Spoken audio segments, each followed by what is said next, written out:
Hello and welcome to the Supply Chain Lab. I'm your host, Xihluke Maluleke, and today we're exploring a truly insightful and important topic, what it's really like to build a thriving career in supply chain management.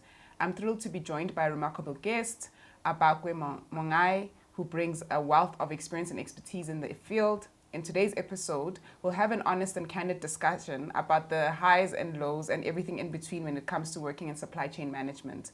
Whether you're just starting out or already deep into your career, this conversation will provide valuable insights and practical advice on what it takes to succeed in this dynamic field. So let's dive right in. Bucks, thank you for joining us. Pleasure. Thanks for making the time. So I think what we should start with is how you basically ended up in supply chain management. Yeah, so let me start by introducing myself. My name is Xihluke Maluleke, and I trained as a plant pathologist at the University of Pretoria, all the way up until master's level. I always tell colleagues that supply chain found me when I was busy in a lab investigating the interaction between different pathogens and how they affect potato plants. It was the year 2012 when I was at the tail end of my master's program when I started looking for employment opportunities. And McCain Foods offered me an internship opportunity within the agricultural space. I say it was a match made in heaven, considering my background on potato pathogens and potatoes being one of the major crops that McCain uses in its products. It was a combination. The internship was a combination of classroom learning and field work.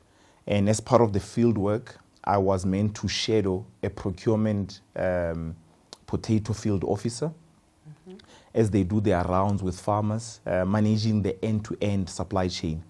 A few months into my internship, I was allocated my own area as a potato field officer, and my job was to manage the contracting process with farmers, seed deliveries, provision of agronomic support at any given point, and managing the harvesting logistics.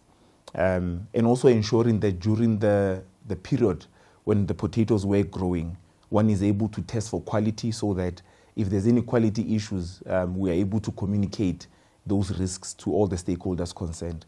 And as a scientist then, that was how I was introduced into supply chain, and that's when the supply chain bug bit me. Okay. And so, I mean, it's quite interesting because I think a lot of people that are within supply chain management come from various backgrounds. What do you think were some of the key challenges in those early days when starting out in your career? Yeah, there were a lot of challenges. I think being in the agricultural space can be challenging for many people, right? Whenever you interact with people from different cultures, when you come from a different culture to theirs, it's always an interesting dynamic to manage, right? So, for example, in my culture, as a young man, when you greet someone who's older than you, it's actually rude to look them in the eye. But in another culture, it can be seen as a sign of weakness or not having the right level of confidence, right? And as part of just developing relationships, there's a lot of things that I had to overcome. And I'll give you another example. In my culture, it is not mandatory to greet someone by hand, but it is important to acknowledge their presence in the room. Yet in another culture, you may find that it's different. So those are some of the challenges that I face, including, for example, dress code. I remember I had to get a whole new wardrobe because pitching at a farm with a Manchester United shirt and a Bermuda, it wasn't going to cut it, right? So one had to look the part, had to act the part, and those things had to come with a lot of learning the space first and understanding that you need to be seen to be part of the collective. And those are some of the challenges I faced. I choose to call them opportunities because I had an opportunity to learn and start performing at a level that was required and showing up differently in the space. And how did you navigate that? What are some of the key things that you feel you did to kind of overcome some of those challenges in your early days? So I was very lucky. At home, I'm the last born, and I have two brothers who started working way before I started working. And a lot of these things, all these work dynamics, they faced them way before I started working. So they used to share with me a lot of these dynamics and how one can overcome. So it was not, I was lucky enough that I didn't have to start from scratch, right? But I think being humble enough to look around and learn, asking questions where things don't make sense, right? When I walked into a room and I greeted everyone and sat down and I saw all the other people coming in and greeting everyone by hand, I then said, I took a step back and I asked the people that I was comfortable with to say, is this the way in which we need to interact, right? And I think that helped a lot because when people start seeing you as part of them, it's then easier for you to penetrate that space, be effective from the get-go. Also, the type of support that you receive. I mean, basic things like greeting people in their language, people that you don't know. I've seen and experienced how powerful that type of thing is. So the learning the new space, embracing the cultures or the ways of working in that new space is the one thing that helped me to stay ahead and for people to see me as part of them going forward. But how, like in navigating some of this, how do you still remain true to yourself? Because there's obviously certain elements of who you are that you bring into the workspace. Yeah. How do you still kind of hold on to who you are, but kind of like take part or become part of the community at work? I think being who you are is important, but I also believe that bringing your true self or your fullness to work sometimes might not be appropriate. For example, right, I never had anything that resembled agricultural clothing, right? But by bringing my true self to work would have meant I would have been dressed inappropriately. So I think one needs to separate the issues in that space to say, is your true self going to be an obstacle for you to be effective in that space? And your true self, one needs to watch out, right? Because how you've always done things and you getting into a new industry. I was moving from the science industry where no one really cares how you dress up in a lab, right? To a space where there's ways of working that are clear, there's rules and regulation, there's attire, and all those things. And one has to respect a space that you are working in without holding on to, this is me, this is what I believe in, because that's how you will struggle to make the relationships you need in order for you to thrive. Okay, I think that's some good advice.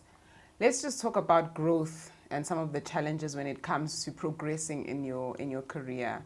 Especially because within supply chain, it's like things are always changing.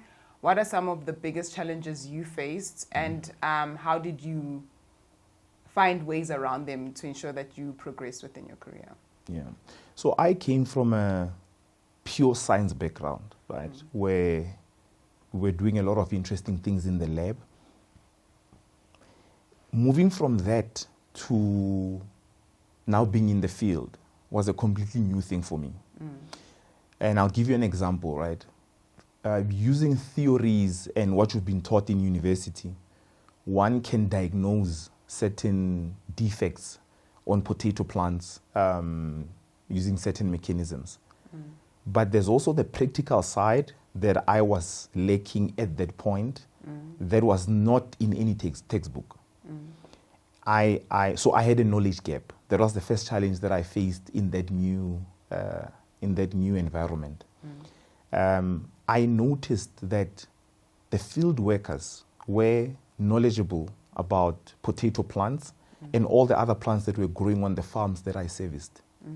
And it was important for me to identify this early on, because I then created space within my schedule to spend a lot of time with the field workers so that I can learn a lot of these things that I didn't have from textbook knowledge, right?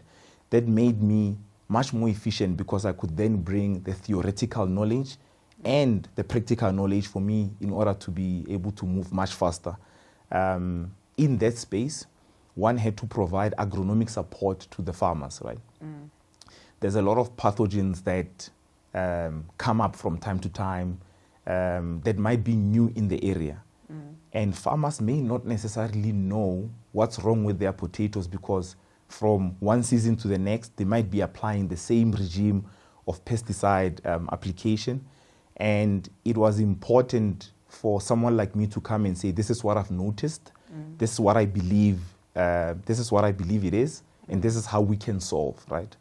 But then coming from a point of practical knowledge also helped because then I could relate to people on the farm in a way that they could understand and not speak about scientific stuff that would just fly over a lot of people's heads.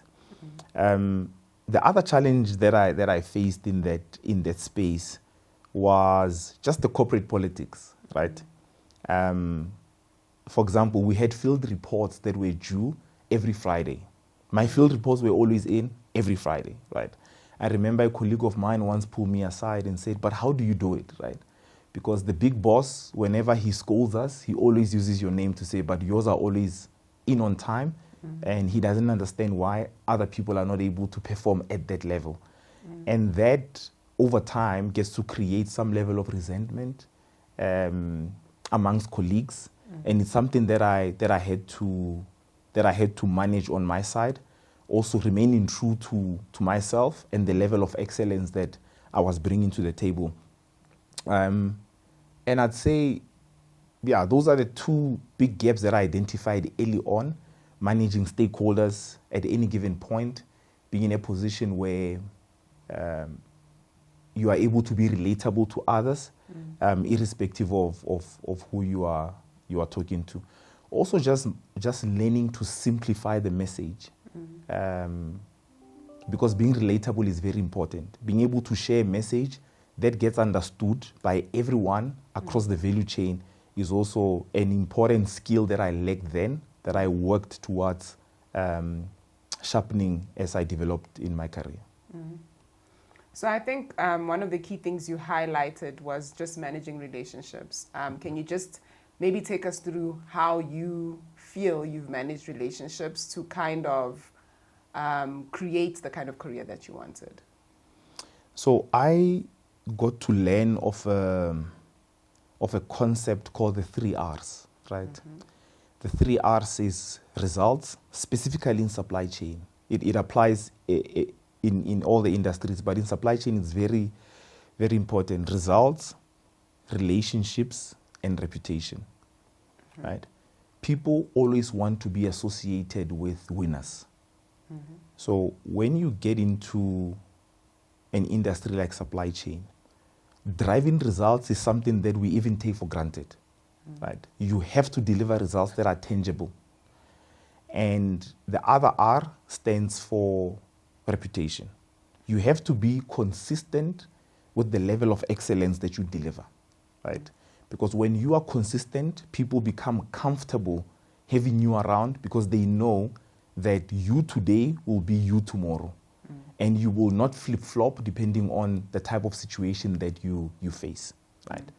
And this builds the other R, which is the relationship part, right? I'll give you an example on the reputation. We once had a situation whereby a fairly junior colleague set up a meeting with fairly senior people in the business, and she didn't pitch to the meeting. So generally, when that type of thing happens, people get very irritated about the fact that you wasted our time. We could have done something else during this time. We had to cancel a lot of meetings to be there. But interestingly, everyone whipped out their phone to say, this person must be in trouble because it's unlike her. It shows that at that point, she had built a reputation that was strong enough for people to forgive even when one drops the ball. It then happened, we got to know later that she was actually in an accident, which was true to her reputation that she wouldn't do something like that. So the reputation piece is very important. And when you deliver consistent results and your reputation is very strong and clear to a lot of people, the relationship piece becomes easy because people always want to associate with people that are predictable, with people that are delivering results, and with people that are consistent in the level of excellence that they deliver at any given point. Okay. I mean, I think one of the key things that I think are quite important and a lot of people don't pay attention to with regards to results, right? It's ensuring that the right people know that you're a person that delivers results. Because if you kind of work in isolation and you're by yourself, then you can kind of get lost, or your work can kind of get lost. So how do you ensure, or how have you managed to ensure that when producing good work, the right people are aware of the good work that you're producing? Because you can do all these three things, but if nobody knows you, then it kind of, it's in vain. Yeah, I mean, to your point, there's people that sometimes play the game where they push their reputation and their relationships without the results, and sometimes they get it right, but it's not a sustainable combination. In supply chain, there's a lot of status updates where you have to share with stakeholders what was done in the previous month, how did we perform in the month, how are we performing year to date, and how do we forecast our performance to be when we close the books at the end of the financial year. I've been lucky that I've worked for multinational companies where there's a global structure that you have to report to and give feedback to on a monthly basis, but also there's a local structure that you are accountable to giving feedback to on a monthly basis as well. So there's all these layers of reporting at any given point that provide one with an opportunity to showcase the work, right? You don't have to, one thing I've learned is that you don't have to ask for more time. There's always time availed to a lot of us in supply chain for us to share what we do. In those scheduled meetings, one has to show up and make sure that you are prepared. The message that you are sharing is very clear, and also the message that you are sharing is bespoke to the audience that you are presenting to. Some people prefer the details. Some people prefer high level. Some people just want to know, are we okay or not? So learning how to present to different stakeholders is very important, because again, you can do a lot of work, but not present it in a way that the audience understands it firstly, or in a way that the audience prefers, right? So I take those types of connections with the senior leadership, with colleagues very seriously, so that I don't have to ask for additional time on the side, because it's at that one time where I get given the platform to share what we have done. And I think from a career point of view, I've seen a lot of people believe that the work will talk for me, right? But we are not there when you are doing the work. Meaning, if you don't tell us about the work, we will never get to appreciate the level of effort that you put in, the level of structure that you have to maintain for you to deliver at the level that you are delivering at. But I do agree that telling the story is very important, and telling your story is important, because if you don't tell your story, no one else will tell the world your story on your behalf. And I mean, Bucks, you currently sit in quite a senior position within the organization that you work for. If I'm a graduate and I want to kind of fast track my career and I want to get your attention, because obviously as a graduate, I'm not going to sit in the same platforms, and I won't have the opportunity to present my work in the same way that you have the opportunity to, because of the level that I sit at. How do I then ensure that I get the attention of people that are sitting on your level, and that it helps me create a reputation and like the 3 R's that you mentioned? How do I do that? I think it's about showing up. You have to, you can't take any interaction for granted. We're meeting at the coffee station and we're having a conversation about work. You have to show up, right? You get asked to put together one slide for whatever meeting that we're going to go to, so that you can update stakeholders. You have to show up. And you have to show up consistently so that people have the desire to want to associate with you, right? I'll give you an example. The other day we had an audit and had to submit evidence of what we've done for a particular project throughout the year. One of the people that we're working with throughout the year left the organization. And we realized then that there were a lot of gaps against what he told us at any given point, right? There's this young candidate who recently joined the organization who then put his hand up to say, let me see what I can do. In 2 to 3 days, they managed to put together something that we struggled to put together for months, right? And this person was available to ensure that what we needed done got done, and we didn't rest until we were done with it because timelines were very tight, right? And it was the first time I got to interact with this individual, and my impression of him was a very positive one, right? A few weeks later, he then came to me to ask for help. I was willing to help because everyone wants to be associated with a winner, you know. So by showing up, no matter how small the task is very important. Also, a senior colleague in our current business always says you have to do the things that other people don't like to do. People don't like to do, don't like to get their hands dirty, if I can put it that way, right? By getting your hands dirty, it's an opportunity for you to learn how the system works, right? Because as you now start growing up the ranks within that structure, you will have more knowledge to be impactful in the little things that you do, right? People always gravitate towards doing, you know, the sexy work. And it's important for you as someone who is young, joining an organization, to understand where can I get my hands dirty? What is the work that people don't like doing here? Because once you start doing those things, you become so valuable. And when you are valuable, people start looking at you in a very positive light. And when opportunities arise, you are top of mind. I think a key thing that you highlighted that I really like is also just identifying an opportunity where you can put up your hand, which I think is quite key. You know, always looking for opportunities where you can get your hands dirty and showcase your capabilities to senior people within the business, which I think you gave a great example of that. And I think in a new space, right, just be helpful, right? You don't have to be Mr. or Miss Know-it-all. We appreciate that as a young person who's joining, let's say fresh from varsity, there's a lot that you don't know.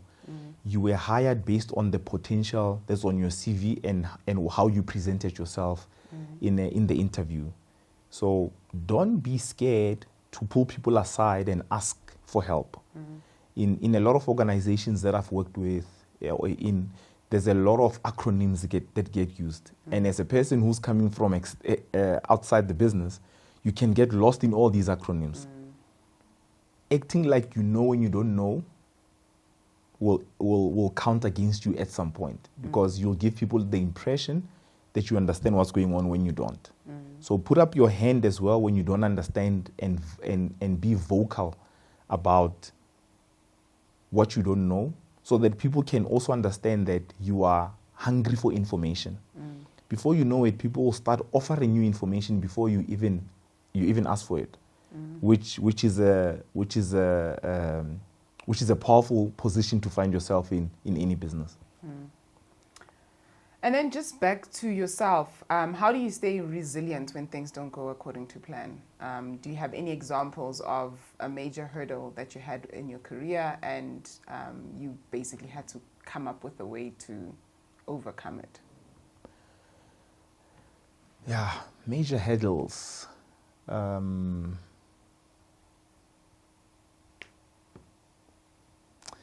there's a lot of hurdles that one faces from time to time. I think in supply chain specifically, the knowledge gap is one of the things that a lot of us who are coming from outside the industry have to face, right? When you are in a supply chain role, the expectation is you need to know a little bit about how finance works, how procurement works, how manufacturing works, how logistics works. And for me, when I joined the supply chain industry, there was a big knowledge deficit on my side. But I identified a big opportunity with a lot of companies that I've worked for. They had online courses that were free, right? And I invested a lot of time in making sure that I upskill myself so that I can start operating at the required level. I remember at McCain Foods, there were a couple of courses that one could go to or register for that were very expensive if one had to do that independently, right? I took advantage of a lot of those courses so that I can start operating at a high level of efficiency. So for me, it was the information gap, the knowledge gap, and I bridged it by firstly acknowledging that I have a challenge and having a clear plan on how I was going to fill that gap. It's continuous learning on and off, in and out the classroom, and it's important for one to recognize that there's a gap so that your plan is also very clear on how you will get to the end. And I mean, I think that both the knowledge and the practical experience gap is like something that a lot of people are maybe not aware of. I mean, even me as a supply chain person, moving into supply chain practically versus like coming from university, like the real world and what you read about, there's always kind of a gap there. And then there's a gap when you change companies as well, right? Like how one company operates or sees things is very different to how another company will operate. So you always need to, as much as your skills are quite critical, you need to kind of enter that space with the learner mindset to understand like, okay, I was working in FMCG, now I've moved into oil and gas. While the fundamentals remain the same, how those things are applied becomes quite different. So I think I like the point that you made with regards to just having a learner mindset and being open to knowing that, okay, I don't know what I don't know right now, but I'm able to learn. And I think that the learning part for me, is one of the most important things that you can do, right? And learning doesn't necessarily only mean the technical stuff. It also counts a lot on the soft side. When I was a category manager for raw materials, we had a big issue in Nigeria at some point. It didn't make sense why suppliers in Nigeria were so difficult versus all the other markets, right? And I took a step back to try and understand, how can I relate, or how can I become relatable to these suppliers? I researched their religion, I researched their culture, and the day I visited them in Nigeria, they actually thought I was Nigerian, right? They even thought I was Muslim, because I made an effort to fully understand the people that I'm going to deal with on the other side. And the way they embraced me afterwards, it then became clear that we were just never on the same page, right? And I think those are the soft things that one also needs to focus on, to say, when you walk into a room and you greet people using their language, when you greet people in a Muslim community, in a greeting that they appreciate and they can relate to, suddenly you are one of us, and you realize that actually the technical aspect of our discussion was never the issue. Once you find common ground, all the other things become so much easier to manage. Okay, I think that's a good example. What are some of the, or what do you believe was a defining moment in your career which helped to accelerate your progress? So I always tell my friends that I'm a lucky person, you know. And I don't know to what extent luck has played a role, the hard work has played a role, and a combination, right? So when I was at McCain, doing my first job as an intern, I always believe that I am not a talented individual, right? And that you need to be born with the talent for you to excel in life.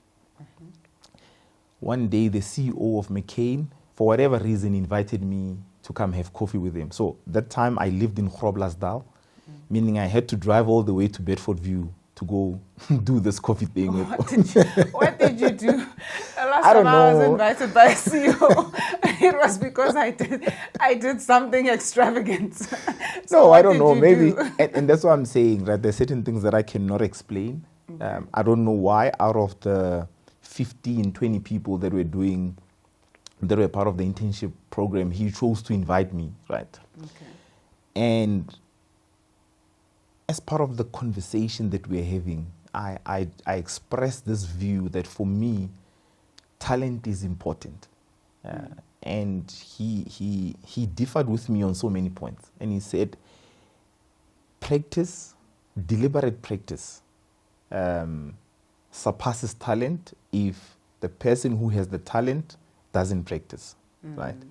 He even gave me a book called Bounce that explains how people like Tiger Woods, the Williams sisters, and how a world champion on chess managed to make sure that all his kids became world champions for chess, purely based on practice, nothing else, right? And for me, that was a defining moment in my career because I then got to realize that actually I can do anything that I want as long as I invest the right level of commitment, time, and dedication to whatever I want to do, right? There's a lot of people in many industries that were not born with the talent to do what they're doing today, but they had to practice. And I left that office with a heightened sense of, I can do it, you know? And that for me changed everything, right? Like today, if you say to me, let's go do X, Y, and Z, yes, let's go. You know, that's the one thing that conversation gave me, you know, that you can literally achieve anything that you want to achieve. As long as you put your mind to it, as long as you are fully committed to making sure that you invest the time to gain the right level of skill for you to operate at the right level within that scope. I mean, I like that story because it reminds me of this book called Mindsets. I forget who the author is, but a lot of people always kind of refer to it, especially when you're listening to like various leadership podcasts. And basically, it just speaks about having a growth mindset. So like always being open to learning and always being open to being bad at something first and knowing that you can make incremental improvements if you just take the time and you're just open to learning and teaching yourself. So I really like that story. So what advice would you then give for recognizing and seizing opportunities? Because if somebody got invited by a CEO, they might become so scared and choose not to show up for that meeting or not to go, or choose not to have a conversation, kind of just let the CEO continue speaking. What advice would you give with regards to recognizing and seizing opportunities?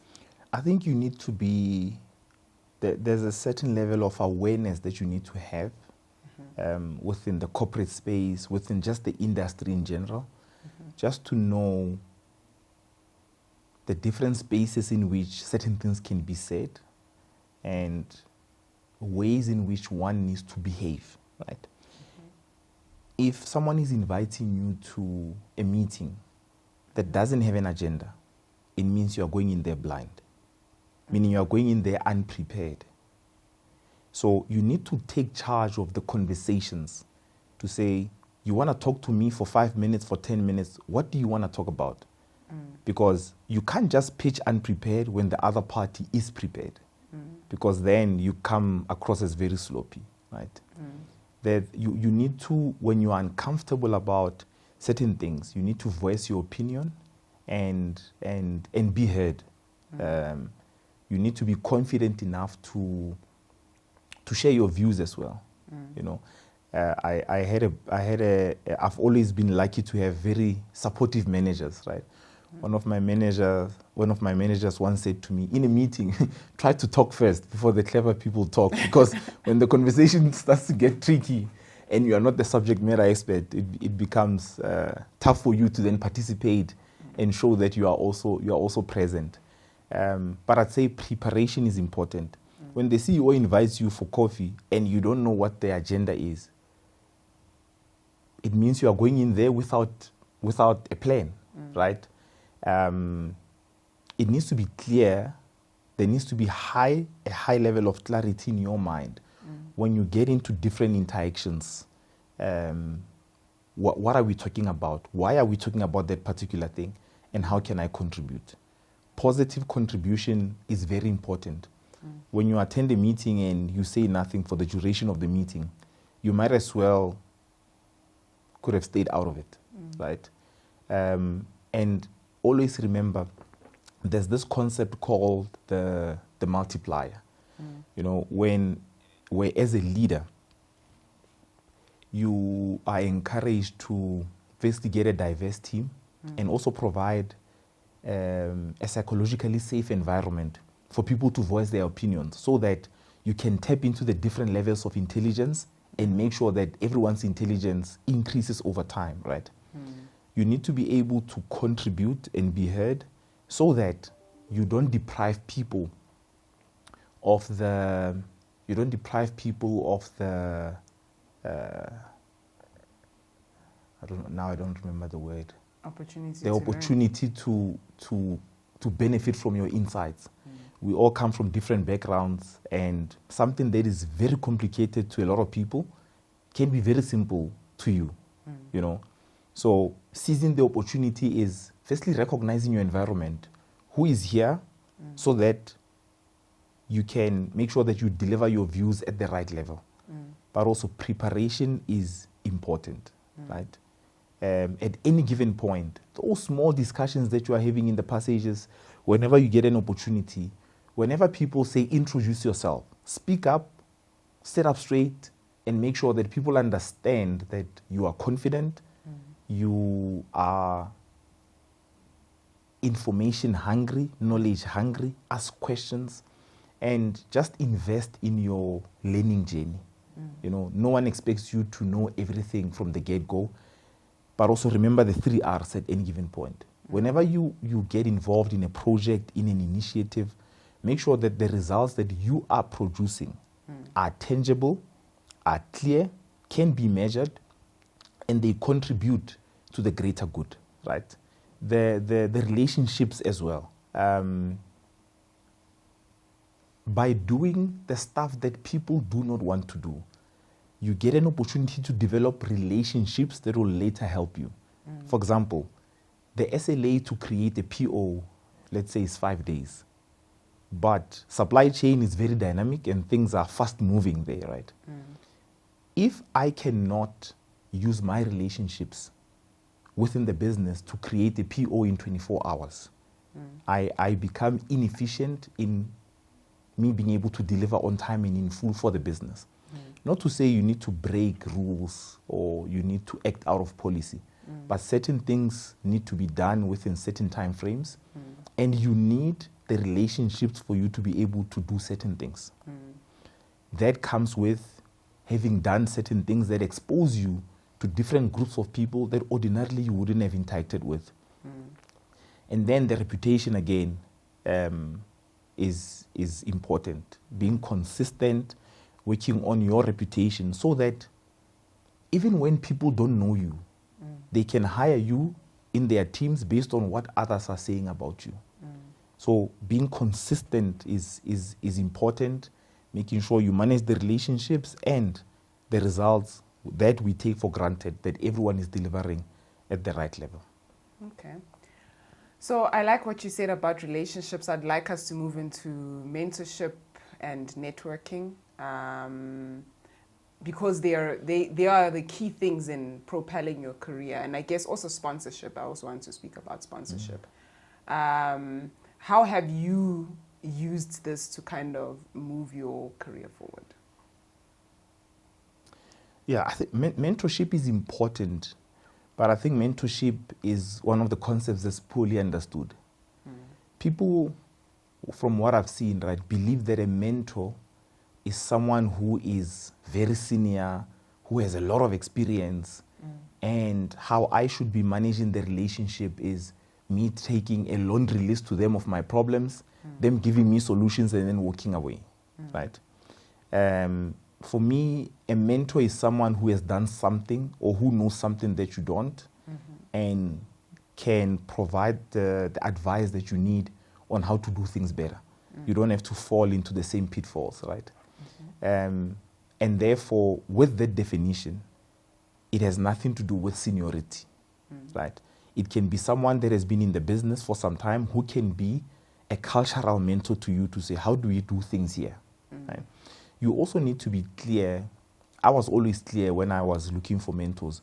What do I actually need help with, right? Do I need help with time management?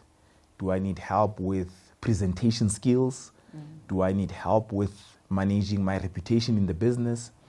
And I identified those people that can help me manage those types of things. If you approach a mentor and firstly you don't know the type of help you need, the person will not be excited to help. Reluctant. Yes, will not be energized to also come to the party, you know. So I've always been very clear about the help that I needed, so that once I have gotten the help, the mentorship arrangement doesn't have to continue beyond that, you know. You've helped me with what I needed, and it's okay. It doesn't have to be a perpetual arrangement, right? And I'd say that the clarity on what you need is important. Don't look down on certain people because they're not at a certain level. You need to understand what type of help do I need, and who is the closest person that can help me. I also believe that a mentor needs to be someone who's accessible, right? If, for example, I need help with presentation skills, but my mentor is based elsewhere or always traveling and doesn't have the time, it's not going to help because I'm preparing a presentation now to present tomorrow. I need someone that I can meet for 15 minutes down the passage to say, do you think this makes sense? Does the storyline come together? I'm presenting to this level of seniority in the business. Do you think they will appreciate this level of detail, or should I tone it down a bit? You know, the more formal it is, in my opinion, the less effective it becomes, right? So my mentors have always been people that are accessible, people that I can bounce ideas with, people that were open to assisting. I've also approached a lot of people for mentorship that have told me that they don't have the capacity because they didn't tick the box of being available. They were always busy with one thing or another. And sometimes mentorship doesn't have to be you talking to an individual. It can be someone who refers certain readings for you to go through, for you to learn from, you know. So we shouldn't complicate the whole concept of mentorship. For me, it has worked for me. Through the results and the reputation, I've always been lucky that people didn't have an issue to associate with me on that level. So people were always willing to help. Maybe that's where the luck also comes in. And I've always been lucky to have mentors that were also influential in the spaces that I was in, right? People that can be my voice in a room when I'm not there. So then they become sponsors as well, they're not just mentors. Yes. People that were able to help me from a distance to say, I saw you do this and that, maybe next time do it differently. People that were bold enough to call out certain things that were not in line with the reputation and the persona that I was trying to maintain in the business. So mentorship has really helped me. Some people were, informal mentors, where we never had an arrangement where we said, you are my mentor. But we found ourselves in a relationship whereby they shared a lot of advice on how to do things differently. And mentorship also gets sustained when the mentor also learns from the relationship. If it's a one-way street, it stops being sustainable at some point. But when the mentor is also benefiting from the relationship and them also learning about themselves in the journey of mentoring you, that's a perfect combination to make it sustainable. Okay. Then I think you touched a little bit on sponsorship and the difference between mentorship being that this is a person that you're trying to learn a particular skill. You need to be very clear on what the skill is and how this person can assist you to kind of remove the complexity in the relationship. Sponsorship is basically the person that is going to sit in a room and, help you with your career or help you land a particular role. How do you influence, because I think it has a lot to do with like influence and networking, right? How do you influence or convince another person that I could be more senior or on the same level as you to think of you when an opportunity arises? It's the showing up. For me, it's the showing up because we downplay the impact that we have on people when we show up. And I'll give you an example. In the space that I'm managing now, there are certain senior leadership members that would have done certain things by themselves or would have allowed their teams to proceed and not consult me for whatever they needed, right? But that one time when I was brought into the room, I made sure that I show up to a point now, today, those particular individuals do not allow their teams to do anything that is related to my space without me approving it. There is nothing special that I did. I just showed up, and in me showing up, the results were clear, the impact was clear, the communication was very clear. Even when within the procurement space, we started running tenders that caused a lot of noise, both internally and externally. The clear communication that this is the strategy, this is what we're going to do, this is what I anticipate will happen. I just need you to do X, Y, and Z for me. When those types of things happen, and you take people with you on the journey, because it's that one time where you have an opportunity to show them the value that you can bring to the table. I just made sure that after that, the person that I was helping fully understood the value that I can bring. Now today, even when it's irrelevant, this person would say, have you spoken to this person? And it's the showing up and nothing else. Because this person didn't know me, right? Didn't know my background.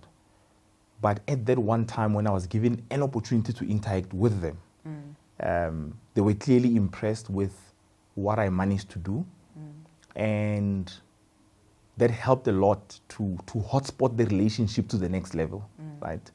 Meaning, if an opportunity comes up, they will reference that one time when I showed up for them, right? They will reference the many other times, because through that, I then created many other opportunities to show up for the same person. Right? By showing up, you create opportunities for yourself to be considered, even by people that have never worked with you. Some people are watching from a distance, right? It's the little things that you do that come together and form this big puzzle of a positive perception, positive reputation, where people just see you under a good light at any given point. I think that's really good advice, because I also think a lot of the time, especially when it comes to mentoring or sponsorship, you kind of feel like you need to send a lot of emails to senior people and say, hi, can you please be my mentor? Hi, can you please be my sponsor? And a lot of people are quite reluctant in being a mentor or sponsor to somebody that they don't know, or somebody whose work they've never engaged in. So I think that's really, really good advice. And I think you need to be strategic in how you approach people. if you're approaching someone as a stranger, it becomes tough for them to agree to anything, right? But you need to ask yourself, do you know someone who knows them, who can pitch the idea?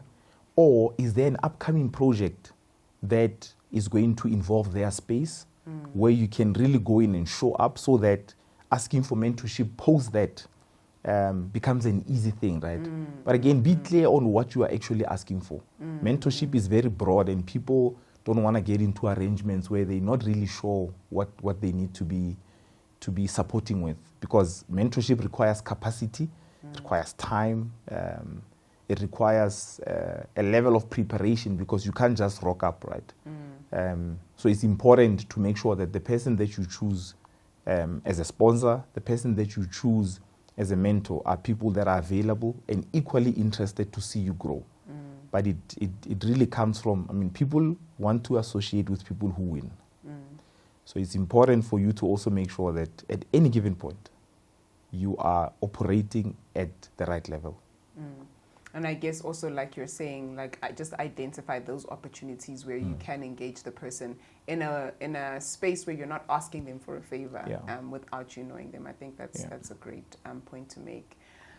So because we're almost reaching the end, and I just want your thoughts around how the various changes in technology and sustainability efforts globally and locally, where do you see the supply chain profession heading in the next 5 to 10 years? And what are some of the key things you think young professionals, and I guess people in the middle of their careers as well, should be thinking about and should be looking at? I think in supply chain, one of the biggest changes that we're going to see in the next 5 to 10 years is automation. Right? I mean, a challenge in supply chain is managing demand, right? And meeting the demand in the market. The signal from when the demand changes to when procurement is able to source the materials that are required to produce the material is too long. By the time the signal gets to the back end, the demand has changed again. So you are always chasing your tail, right? Automation is one of the game changers that will come into supply chain, whereby by just pressing a button, you'll be able to send a signal across the value chain to say, today don't pack this, pack that. And then in the back end, this is what we are forecasting as the demand going forward. Therefore, let's get the right level of raw materials in place to meet the demand when it happens. And should the demand not be accurate, automation will also help with the speedy reaction of the supply chain in order for us to be able to meet the demand at any given point. So for me, automation is one of the biggest things that is coming.